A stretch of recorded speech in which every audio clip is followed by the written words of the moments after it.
Si ton travail te fait douter de toi, c'est peut-être pas toi le problème. Aujourd'hui, je vais parler plus précisément de micromanagement. D'ailleurs, merci à Flowers95 pour ton commentaire. Dans certains jobs, on te demande de justifier beaucoup trop de choses. On te demande de justifier chaque email. On te fait valider même des décisions très simples. On t'oblige à vérifier chaque page de ton PowerPoint avant que tu fasses ta présentation. On vérifie à quelle heure tu arrives, à quelle heure tu pars, on vérifie même ta présence en ligne sur Teams. Et bizarrement, on ne te donne pas toutes les infos sur les dossiers que tu traites toi-même. Et pire, parfois, on va contacter des personnes avec lesquelles tu travailles sur tes dossiers, dans ton périmètre, sans te mettre dans la boucle. Et on prend des décisions sans que tu sois au courant. Et tu sais, un micromanager est souvent très stressé. Il travaille en mode urgence, comme si tout était ultra urgence.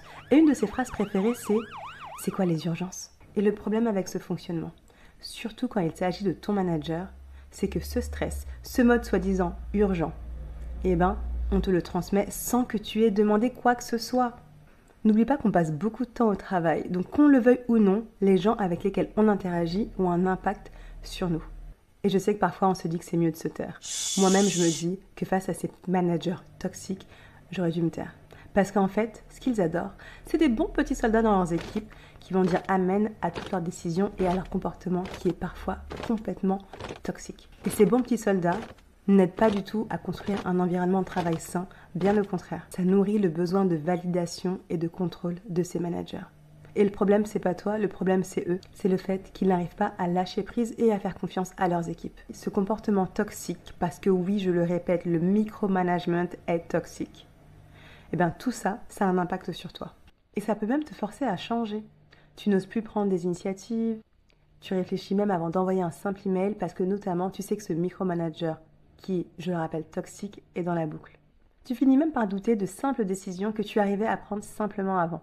Tu es constamment sous tension et tu finis par douter de tes propres compétences, alors que les compétences et les qualités, tu les as. Et oui, c'est ça d'évoluer, de travailler avec un micromanager qui est anxieux, oppressant et qui, je le rappelle, est toxique. Et au final, le micromanagement, d'aucune manière, ne développe des talents. Il les anéantit.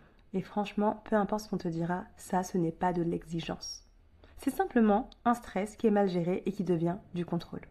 Tu n'es pas trop sensible, tu n'es pas nul, tu es peut-être simplement managé par une personne qui projette ses angoisses sur toi.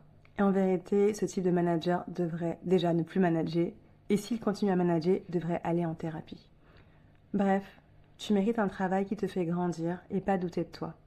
Si cette vidéo t'a parlé, partage, commente, like. Tu peux même l'envoyer à un micromanager, ça lui fera pas de mal.